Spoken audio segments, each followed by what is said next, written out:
ભક્તો સાંભળો, जैसे कुल कुटुंब में प्रीत करत संसार, हरि संत में करना तिस विध, तरत होवे भव पार, तरत होवे भव पार। महाराज के जगतना जीवो, संसारी जीवो પોતાના કુળ અને કુટુંબમાં કેવી પ્રીતિ કરે છે, એવી તમે ભગવાન અને સંતમાં પ્રીતિ કરશો, જાઓ તમારો ભવ પાર. પણ જો કે એવી પ્રીતિ કરવી કામગુરુ હો, બોલવું સહેલું હોય. હા, તમારી પત્નીમાં તમને પ્રેમ હોય ને છોકરામાં પ્રેમ હોય ને એવા સાધુમાં ને સત્સંગીમાં થાય. વિચારો, हरि में प्रीति और है, संत में प्रीति है और प्रीति हरि जन में, जानना जन सब मोर. ભગવાનમાં એવી પ્રીતિ, સંતોમાં પ્રીતિ, ભગવાનના ભક્તોમાં પણ અથાગ પ્રીતિ. મહારાજ કે આવી પ્રીતિ હોય ને એ મારા આશ્રિતો કહેવાય, કે હો એ મારા ભક્તો કહેવાય, અને એ અક્ષરધામના પૂર્ણ અધિકારી કહેવાય. મહારાજ કે એનાથી અક્ષરધામ દૂર થતું જ નથી. ये महाराज के निष्काम भाव थी प्रीति करवी, सकाम भाव राखो नहीं, निष्काम भाव. बस भगवान ने प्रसन्न करवाना, बीजू काई नहीं. निष्काम भाव थी जो प्रीति करी होय ने तो एमां क्यारे पण अभाव ना आवे, नहींतर अभाव आवी जाए. कारण के पोतानुं काम फळे नहीं ने એટલે પછી અભાવ આવે. સંતની દેવ માનીને જે સેવા કરે એને ભાવ વધતો જ રહે છે. માયિક ભાવ ધીરે ધીરે એનો ઘટી જાય છે. આ સત્સંગમાંથી દિવ્ય ભાવ પ્રગટ થાય છે.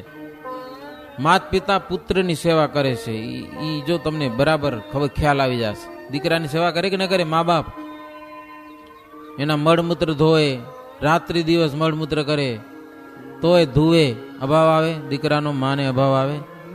કપડાં બગાડી નાખે, ગમે તેમ કરી નાખે તો અભાવ આવતો નથી. એનાથી આગળ મહારાજ કે આપણું શરીર છે, દેહ જુઓ અને કેટલી સેવા કરો રહ્યા. દરરોજ મળ ધુઓ, અભાવ આવ્યો કે ન ખપે ગયા થાય મનમાં કોઈ દી?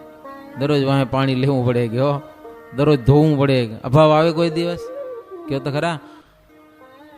હાલતે નાવા ધોવા જવું પડે, ગમે તેમ થાય ને પણ અભાવ નથી આવતો. શરીરનો અભાવ નથી આવતો મહારાજ કે. અને ભગવાનના સાધુનો આપણે અભાવ આવે, ભગવાનના ભક્તનો અભાવ આવે. આ સત્સંગની રીતિ નથી. મહારાજ વઢે શરીરનો અભાવ નથી આવતો તમને. દરરોજ બગડી જાય, દરરોજ ધુવારા ધોય, દરરોજ કપડા મેલા કરી નાખે. શરીર કેવું ખરાબ નથી. એક વાર કપડું પહેર્યું બીજી દી વળી ધોવું પડે. દરરોજ ધોવા પડે કપડા, દરરોજ કપડા બગાડે. અભાવ નથી આવતો શરીરનો. કે આ શરીર ખપે નહીં. હવે સંકલ્પ થયો કોઈ દિવસ? સૃષ્ટિની રચના માટે જ ઈશ્વરે એવી એક માયા બાંધી છે. હો, એ માયા છોડાવી છૂટે એમ નથી મહારાજ. એવી વજ્રસાર માયા છે આ. નહીં આવે અભાવ કે કોઈ દિવસ. મહારાજ કે એવી જ માયા શ્રીહરિને સંતમાં થઈ જાય ને જીવાત્મા ભાગ્યશાળી બની જાય. હો, દેહમાં કુટુંબમાં નથી અભાવ આવતો, અને સાધુમાં તો નહીં જઈ વાત ક્યાંક જોવા મળે ને તો અભાવ લ્યો. ભેગા થઈને વાતું એવી કરે કે આ ભગત આવો ને આ આવો ને આ આવો. સૂરજ બ્રહ્મ રાત્રે કથા કરતા 7:30 થી 9:30 કે 10 જુવાની આવવાનો લાભ મળે ને એટલા માટે. એવો બપોર પછી એમ આરામ હોય, કાંઈ નહીં. રાત્રે જ કથા થાય. 7 વાગે આરતી થઈ જાય, 7:30 વાગ્યા સુધી બધું નિયમ ધર્મ બધું બોલાઈ જાય, ઠાકોર થાળ જમી જાય એટલે સીધી કથાની શરૂઆત. હે આખું ગામ આવીને સાંભળે. હો, એમાં ગ્રંથ જેવો હતો કે સત્સંગમાં અભાવ આવે તો એ ઘટી જાય, અને સત્સંગમાં બીજાના ગુણ લે અને પોતાનો અવગુણ લે એ વધી જાય છે. પોતાનો ગુણ લે ને બીજાનો અવગુણ લે એ તો ઘટત ઘટત ઘટી જાત હે. પોતાનું મૂળ વિચારીને જુએ ને તેને જ આ વાતો સમજાશે મહારાજ કે પોતાનું થોડુંક મૂળ વિચારે કે હું કેવો છું, ત્યાંથી જોશો ને તો આ સત્સંગમાં કાંઈક, સત્સંગીમાં સાધુમાં કાંઈક ભાવ પ્રગટ થશે. મહારાજ બધા સંત ભક્તજનોને કે તમને આ સત્સંગમાં સ્નેહ થયો છે ને તમારા મોટા ભાગ્ય છે કે આ સત્સંગમાં તમને સ્નેહ થયેલો છે. તમારા જેવા ભક્તોને માટે જ અમે આ સત્સંગમાં ફરીએ છીએ, બાકી તો અમને કાંઈ નથી. એક જગ્યાએ બેઠા તો અમને મહારાજ લહેર લાગી પડી હોય. હો, એક દાદાના દરબારમાં એમને બેઠા હોઈએ ને તો અમને કોઈ પ્રોબ્લેમ ન હોય મહારાજ. પણ તમારા જેવા પ્રેમી દિવ્ય ભાવનાવાળા ભક્તજનોને માટે અમે આખા સત્સંગમાં ફરીએ છીએ. મહારાજ કે અમે ગામો ગામ ફર્યા, દેશો દેશ ફર્યા, ફરીને બધું જોયું. પ્રથમ અમને પર્વતભાઈએ કીધું તું, અને એ પ્રમાણે એક થી અધિક સમજણવાળા ભક્તજનોને જોઈ અને અમને બહુ આનંદ થયો. ગામો ગામ જોઈએ ને અમુક અમુક ભક્તોની કેવી સમજણ મહારાજ કે હો, આપણને વટાવી જાય મહારાજ કે એવી દિવ્ય સમજણ, એવી મહારાજ મને સંતો મને એ સત્સંગી મને એવી દિવ્ય ભાવના. અહો અહો મને આ શું મળી ગયું મારા જિંદગીમાં, એવી ભાવના અલૌકિક. અને મહારાજ કે આવી ભાવના વાળા આવી દિવ્ય સમજણ વાળા ભક્તજનો છે આ સત્સંગમાં, એટલા માટે તો અમે આ સત્સંગમાં ટક્યા છીએ આટલા દિવસ. નહીતર અમને આ વસ્તીમાં રહેવું નથી ભાવતું. કે એકાકી વનમાં ફરવું એ અમને બહુ ગમે. એકલા એકલા પડ્યા જંગલમાં, કોઈ માથાકૂટ નહીં. હો, પણ આ દિવ્ય સમજણવાળા ભક્તોજનોની એ સમજણ જોઈને અમે સત્સંગમાં ટક્યા છીએ. મનુષ્યની ક્રિયા દેખીને તો અમે મૂંઝાઈ જઈએ છીએ. હો, માણસોની ક્રિયા જોઈને. મરવાનું તો ઘડી પડમાં છે, પણ એના કોઈ મનસુબા કરતું નથી મરવાના. હો, કાંઈ નિર્ધાર છે ક્યારે મરી જવું છે, મરવાની કોઈ વાત જ નથી કરતા. પણ મરીને ભૂત પ્રેત થવાય ને એવા બહુ સૌ સંકલ્પ કરે છે. કેવી કથા યા, મરવાના સંકલ્પ નથી કરતા, પણ મરીને ભૂત પ્રેત થવાય ને એવા બધા ઘાટ ઘડે છે. સાચું કહેજો તમે, હવના મનનું વિચારજો. પરનારીનું ચિંતન થાય તો ભૂત થવું પડે મરીને, એવું બધું છે. વિષયના સંકલ્પમાં ઘાટ થાય ભગવાનને ભૂલીને, તો આ બધા સંકલ્પ કેવા છે, મરીને ભૂત ને પ્રેત બનાવે એવા છે. તો મહારાજ કે આવા સૌ સંકલ્પ કરે છે, મરીને ભૂત પ્રેત થવું પડે એવા.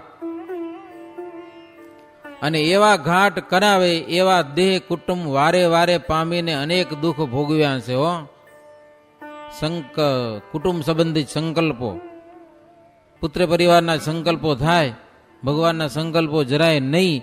તો મહારાજ કે આ જન્મો જન્મ કુટુંબ પરિવારે તમને હેરાન જ કર્યા છે, તમને ક્યાં મોક્ષ ધામમાં મૂક્યા કોઈ કુટુંબે. સુખદેવજી વનમાં ચાલ્યા ત્યારે તેમણે વ્યાસજી પ્રત્યે શું કીધું કે ગર્ભવાસનું દુઃખ તો નરક કરતા કોટી ઘણું છે. કે લ્યો, કોટી ઘણું દુઃખ છે. અને સંસારનો સંગ રાખે તો ફરીથી સંસાર પ્રાપ્ત થાય, વાત નક્કી છે. સંગ જ સંસારનો છે તો ફરીથી એને સંસાર મળવાનો જ છે. માટે સંસારનો ત્યાગ કરી એકાંતમાં બેસી ભગવાનના ચરણમાં પ્રીતિ કરે તો અનંત દુઃખથી જીવાત્મા છૂટી જાય છે. ક્યારેક ક્યારેક એકાંતમાં બેસીને ભગવાનનું સ્મરણ કરવું, હે આવા મહારાજના ચરિત્રોને યાદ કરવા એકાંતમાં બેસીને. આપણા ગામમાં ભગવાન કેવા રૂપાડા એ તો જુઓ તમે. સહજાનંદ સ્વામી અદ્ભુત મૂર્તિઓ, બહુ ઘણી જગ્યાએ આવી મૂર્તિઓ નથી. હવે દિવ્ય મૂર્તિ દર્શન આપે છે. ઘરે બેઠા બેઠા ક્યારેક મહારાજને યાદ કરો કે નથી કરતા? ભલે બેઠા હો તમે મંદિરમાં, અમે ઘરે મજા કરીએ ટીવી આગળ બેસીને. હે મહારાજ કે ભગવાનના ભક્તોએ ક્યારેક એકાંતમાં બેસીને ભગવાનને યાદ કરવાના, તો અનંત પ્રકારના દુઃખો છે ને એ દુઃખો થકી છૂટી જવાશે. ભગવાનનું સ્મરણ છે એ છોડશે. મહારાજ આવી બધી વાતો કરીને સભામાં તો બધા બેઠા હતા, સંસારી જીવો બધા. એને તો દુઃખ લાગ્યું, આપણે મર્યા આમાં, કે લ્યો આ તો બહુ ભારે પડ્યું, એને થોડુંક અઘરું પડ્યું. એટલે સંસારી જનો શ્રી હરિને હાથ જોડીને કહેવા લાગ્યા, મહારાજ અમે તો રાત દિવસ સંસારમાં રચ્યા પચ્યા રહ્યા, અમારી સી ગતિ થશે પ્રભુ, કાંઈક દયા કરો અમારા ઉપર. હવે જો કે અમને તમારા શરણ સિવાય બીજું કાંઈ અમે સમજતા નથી, એક તમારો આશ્રય કરેલો છે. ત્યારે શ્રીજી મહારાજ કે અમે બધા વનમાં ફર્યા, પણ જો મન બદલાઈ જાય ને તો કોઈ ટોકનાર મળે નહીં. એકલા એકલા વનમાં ફરવાથી પણ ફાયદો નથી પાછો. એ બહુ વિચારવું પડે એવી કથા છે.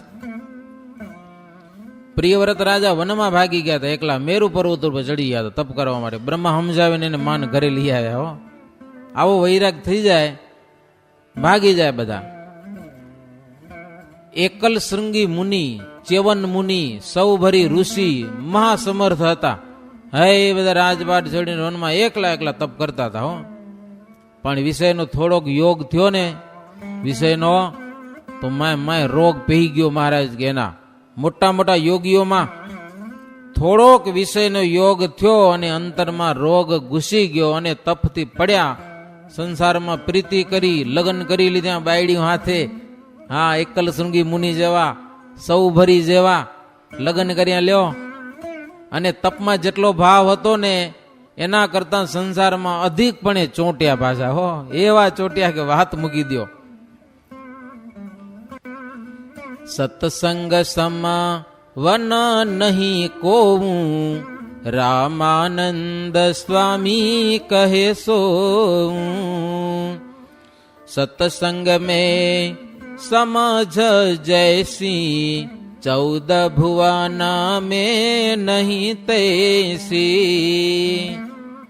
મહારાજ કે આ સત્સંગ રૂપી શ્રેષ્ઠ વન છે અને આ વનમાં જેવી સમજણ છે ને 14 ભુવનમાં ક્યાંય સમજણ નથી. હો, સત્સંગમાં જેવી સમજણ મળે છે 14 ભુવનમાં જાઓ તમે, ક્યાંય આવી સમજણ નહીં મળે. સુખેથી જીવન જીવવાની દિવ્ય અલૌકિક સમજણ. ભાવ બ્રહ્મા, નારદ, ઇન્દ્ર, પરાશર, ચંદ્ર કેવા સમર્થ હતા, મોટા મોટા. પણ વિષયનો યોગ થયો ને ત્યારે સામાન્ય માણસો જેવા ન રહ્યા. પોતાની દીકરી વાંહે બ્રહ્માજી જેવા દોડ્યા. લોકલ માણસો જેવા ન રહ્યા, એવાને મોટી તકલીફ આવી. અને સમર્થની વાત બીજો કોણ કરે, પોતે પોતાને મોઢે કહી ગયા બધા. વ્યાસજી પોતે જ વાત કરી બધી. સમર્થના જેવું બીજો માણસ એવું આચરણ કરવા જાય તો કોટી કલ્પે પણ નરકથી છૂટે નહીં. મોટા આમ કર્યું તો આપણે શું વાંધો, કે એવું જો ધારીને કરવા જાય ને કોટી કલ્પે નરક થકી છૂટી શકતો નથી જીવાત્મા. મોટાએ જે શ્રેષ્ઠ રીતે આચરણ કર્યું હોય ને એનું પાલન કરે એને સપૂત કહેવાય. અને મોટાનું ખોટું વર્તન કદાચ જોવામાં આવ્યું કે એ પ્રમાણે કરવા જાય તો કપૂત કહેવાય, સપૂત ન કહેવાય. માટે સત્સંગી માત્રે વચનરૂપી નિયમમાં રહી અને ધર્મ પાળવો. નિયમમાં રહ્યા વિના ધર્મ પડાય નહીં. વચનમાં વર્તવું એ શ્રેષ્ઠ સુંદર તપોવન છે. મહારાજ કે ઘર બાર છોડીને જંગલમાં તપ કરવા જવાની કોઈ જરૂર નથી. રહ્યો ઘરમાં પણ વચનમાં રહો, થોડા નિયમ ધર્મમાં રહો, સત્સંગની મર્યાદા જાળવો. તપોવન છે કે આ ઘરમાં તપોવન છે. સરસ. અનંત કોટી બ્રહ્માંડ કો સુખા, સતસંગ આગે સબ કહત લુખા.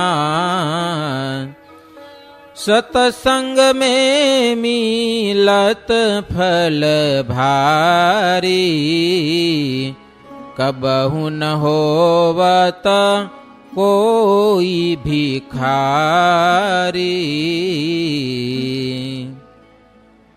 કેવી સરસ વાતો લખી છે ભક્તજનો. અનંત કોટી બ્રહ્માંડના સુખ છે ને બધા, અનંત કરોડ બ્રહ્માંડોના સુખો એ આ સત્સંગની આગળ તો બધા લુખા છે. હો, લુખા, આવ કોરા, ઘી વિનાના લાડવા જેવા, કાંઈ ન હોય. લુખે લુખા લાગે. હો, લાકડાના લાડવા હોય ને એવા લાગે. અને સત્સંગમાં જે ફળ મળે છે ને એવું ફળ મળે છે એ જીવાત્મા ક્યારે પણ ભિખારી નથી થતો. પછી સધર થઈ જાય સદાયને માટે. કોઈ દિવસ ભિખારી ન થાય એ માણસ. તો મહારાજ કે એમ પછી સત્સંગ કરવામાં થોડુંક દુઃખ તો પડે. સવારે વહેલા ઉઠીને મંદિરમાં આવવાનું, કથામાં બેસવાનું, હાજે ખટકો રાખીને વળી મંદિરમાં આવીએ, સભામાં બેસીએ, નિયમ ચેષ્ટા બોલીએ. કેટલાક તો ભાગી જાય પછી ખબર કાંઈ ઘરે કામ ન હોય એ ચેષ્ટામાં આપણને ન બેવાય કે લ્યો તો કોનાથી બેવાય? તમારાથી ન બેવાય તો કોનાથી બેવાય? કોણ કરો? કોને કરવાનું આ બધું? એના માટે કોઈ બીજા નિમિયા છે? એ કરવારા કરશે કે તો કરવારા કરશે. તો ભગવાન એની સામે જોશે, તમારી સામે નહીં જુએ. કામ હોય, તમને ઉતાવળ હોય ને જાઓ તો ઠીક છે, ભગવાને સમજે કે બિચારાને કામ છે. અહીંયા ચેષ્ટા શરૂ થાય, ઉઠીને બારે ઓટલામાં બે ત્યાં ટોટા મારે કેટલાક તો ચેષ્ટામાં તો પ્રીતિ જરાય નહીં ને. ભગવાનમાં લાગણી હોય તો કાંઈક વિચારવું, બીજું કાંઈ નહીં હો. કે બારે અમથો જાય ને બેવું એના કરતાં 15 મિનિટ ચેષ્ટા હાલશે તો ગાઈ લે. ભગવાનના ગુણો અદભુત. ચેષ્ટામાં પણ કેટલું પુણ્ય છે, ભગવાનની કેટલી પ્રસન્નતા છે, ભગવાનનું સ્મરણ થાય. આમ તો પછી પથારીમાં પડીએ તો ભગવાનનું ધ્યાન કરવું ગમતું નથી, સમજ્યા ને. એટલા માટે સંતો ચેષ્ટાના પદો રચ્યા છે. વંદુના પદો શા માટે રચ્યા છે? કે સહજ ભગવાનની મૂર્તિનું ધ્યાન થઈ જાય. જો ભગવાનને સંભાળીને ગાઈએ તો, અને પછી ઘરે જાય ને હુઈ જવાય. ફક્ત 15 થી 20 મિનિટની વાત હોય. ઘરે પછી અથવા તો બારે ઓટલામાં કલાક સુધી વાતો કર્યા કર્યો. ઘણાને તો 12 વાગી જાય, ડીંગો માર્યા જ કરે. પણ અહીંયા 15 મિનિટ બેસાય નહીં. મહારાજ કે આવી સમજણ થોડીક પ્રાપ્ત કરજો. સત્સંગ કરતા થોડુંક દુઃખ સહન કરશો ને, પરિણામે લાખ ગણું એમાં સુખ ભરેલું છે, લાખ ગણું. બલિરાજાએ પોતાના શરીરને તૃણ સમાન ગણી અને દુઃખ સહન કર્યું થોડુંક. ભગવાન આવ્યા હતા કપટ કરીને, વામન રૂપ ધારણ કરીને. એના ગુરુએ ના પાડી કે આ વિષ્ણુ કપટી છે અને કાંઈ દેવાય નહીં. તો ગુરુના વિરુદ્ધમાં પણ દીધું, બધું લઈ લીધું ભગવાને. 3 ડગલામાં તો ચોથું 2 પગલામાં બધું માપી લીધું. 3જું ડગલું લાવ હવે તો છે નહીં મારી પાસે કાંઈક. છાતી છે, આ શરીર મારું છે કે એ તમને અર્પણ કરું. શરીર ભગવાને અર્પણ કરી દીધું. લાત મારી ભગવાને પાતાળમાં ખોસી દીધો તો એ રાજી રહ્યા. આટલું કષ્ટ સહન કર્યું બલિરાજાએ. મહારાજ કે આટલું કષ્ટ સહન કર્યું તો ભગવાન એને આધીન થઈ ગયા. લો આજ દિવસ સુધી દ્વારપાલ થઈને બેઠા ઊભા છે ભગવાન બલિરાજાની આગળ. માત્ર આટલું કષ્ટ સહન કર્યું. વિભીષણે સત્સંગને માટે કષ્ટ સહન કર્યું. એના ભાઈ રાવણની લાતો ખાવી પડી, પણ પક્ષ રામનો રાખ્યો. થોડીક માર ખાવી પડી, પણ આજે નામ જુઓ તો ભક્ત વિભીષણ આવ્યો. રાવણનો ભાઈ પણ ભક્તની ગણતરીમાં આવે, પણ કષ્ટ સહન ન કર્યું હોત તો એની ગણતરી ના આવે. બહુ સુખી થયા. રાવણને મારીને ભગવાને રાજગાદી ઉપર રાવણને વિભીષણને બેસાડ્યા લંકાની રાજગાદી ઉપર. શું કામ? સત્સંગને માટે કષ્ટ સહન કર્યું. વનના અનેક ઋષિઓ કષ્ટ સહન કર્યું. અરે રામની સેવામાં વાંદરાઓ કેટલું સહન કર્યું સત્સંગને માટે. વર્ણાશ્રમ ધર્મ, યજ્ઞ વિધિ, અહિંસા આદિ જે સદાચાર એ રૂપી સત્સંગ છે બધો. સત્સંગ એટલે આપણે જ નહીં હો. યજ્ઞ જાગાદિક છે, યજ્ઞ વિધિ છે, વર્ણાશ્રમના ધર્મ છે, અહિંસા ધર્મ, આ બધું કરો એને સત્સંગ કહેવાય. મહારાજ સાચી વસ્તુ કરો એને કહેવાય સત્સંગ. સત્સંગને રાવણ અશુદ્ધ કરી રહ્યો હતો. જો યજ્ઞ જાગાદિક ઋષિ મુનિઓ કરતા હતા, એ સત્સંગ કરતા હતા. એને રાવણ માથેથી અશુદ્ધ કરતો હતો. તો ભગવાને સીતાને મીસે તેના પુત્ર પરિવાર સહિત માર્યો રાવણને. ગયો મૂળમાંથી. એમ ભગવાને સત્સંગની રક્ષા કરી છે.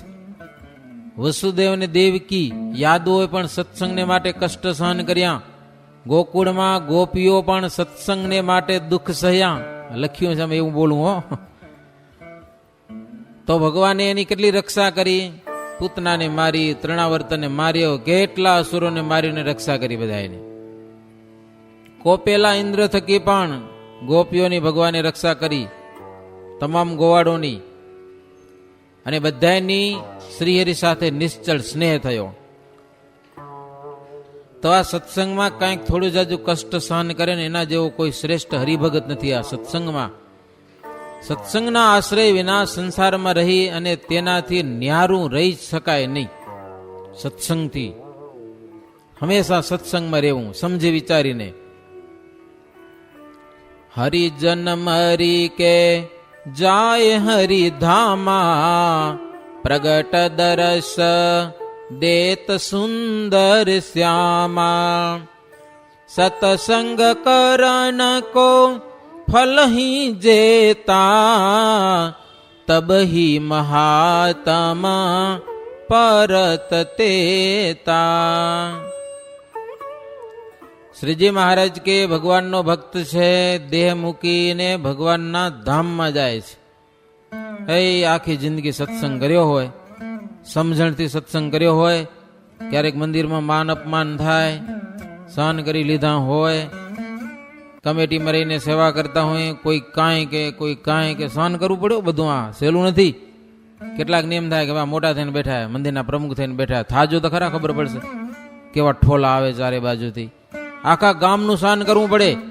અરે પૂજારી થાય એને પણ કેટલાક ક્યાંક કેમનું કેમ કે ગયો, બધું પ્રેમથી સહન કરે, ભલે કહી જાય બધા. મોટું પેટ રાખીને સત્સંગ કર્યો હોય ને તો અંતે એનું ફળ મળે.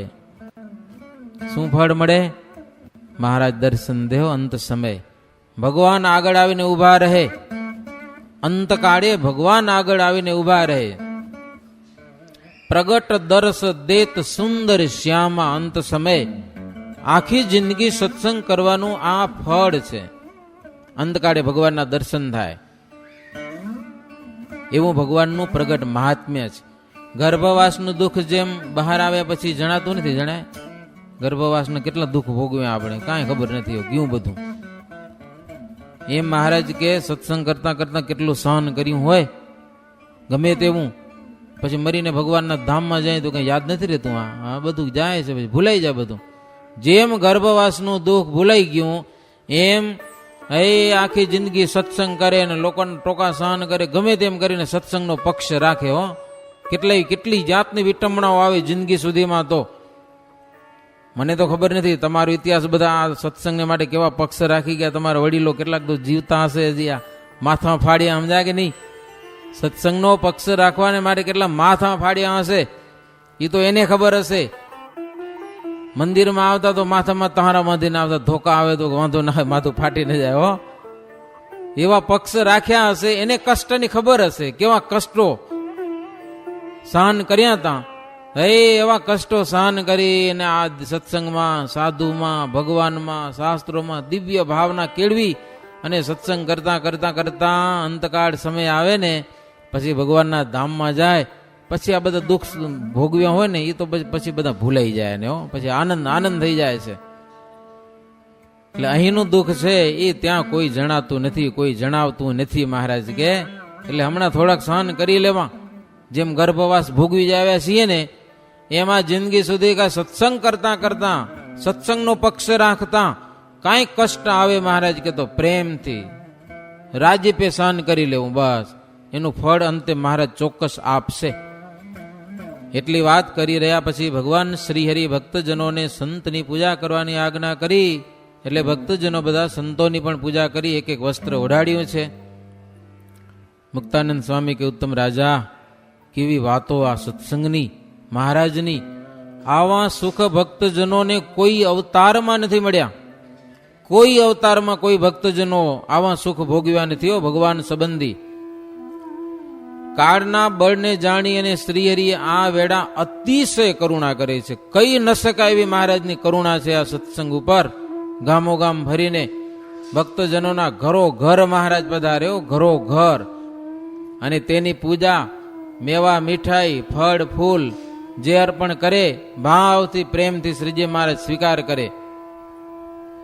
આવું તો ભગવાને બીજા કોઈ અવતારમાં નથી કર્યું. ભગવાન અવતાર અનેક ધારણ કરે છે, પણ આવું તો કોઈ અવતારમાં ભગવાને કર્યું નથી અને બતાવ્યું પણ નથી.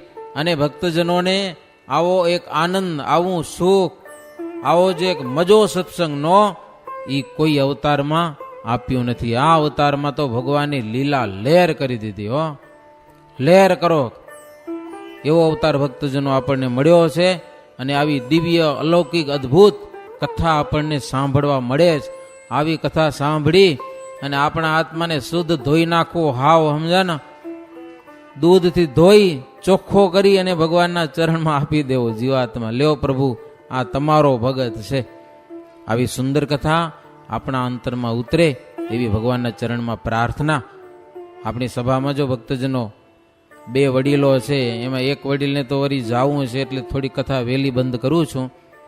એના આશીર્વાદ લઈ લઈએ ભક્તજનો. તો અત્યારે જ આ કથાને વિરામ આપશું. શ્રીજી મહારાજ ગામડી ગામના ભક્તજનોને પ્રસન્ન કરી રહેલા છે. આવતીકાલે પછી બીજા ગામ શ્રીજી મહારાજ પધારશે. બીજા ગામની કથા બીજે દિવસે સાંભળીશું. અત્યારે બરાબર 8મા પૂરમાં ચોથા તરંગને અંતે ભગવાનના નામની સાથે કથાને વિરામ. સહજાનંદ સ્વામી મહારાજની જય. શ્રી ઘનશ્યામ મહારાજની જય. શ્રી સ્વામિનારાયણ ભગવાનની જય.